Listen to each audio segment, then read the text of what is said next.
ត្រីខ្មែរដែលពីកាដៃម្ខាងដែលសមត្ថកិច្ចថៃខាត់ខ្លួនថ្ងៃមុនត្រូវបានអាជ្ញាធរថៃដាក់ក្នុងបញ្ជីខ្មៅហាមឃាត់មិនឲ្យចូលទៅកាន់ប្រទេសថៃជារៀងរហូត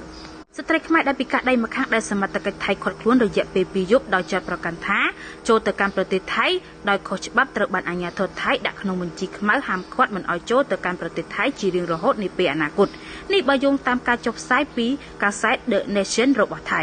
The Nation ចុះផ្សាយថាអ្នកស្រីក៏ត្រូវបានដាក់ឈ្មោះចូលក្នុងបញ្ជីខ្មៅរបស់អន្តរប្រវេសន៍ថៃក្នុងនាមជាការគំរាមកំហែងដល់សន្តិសុខជាតិដែលធ្វើឲ្យអ្នកស្រីត្រូវបានហាមឃាត់ជាអចិន្ត្រៃយ៍មិនឲ្យចូលទៅប្រទេសនេះឡើងវិញ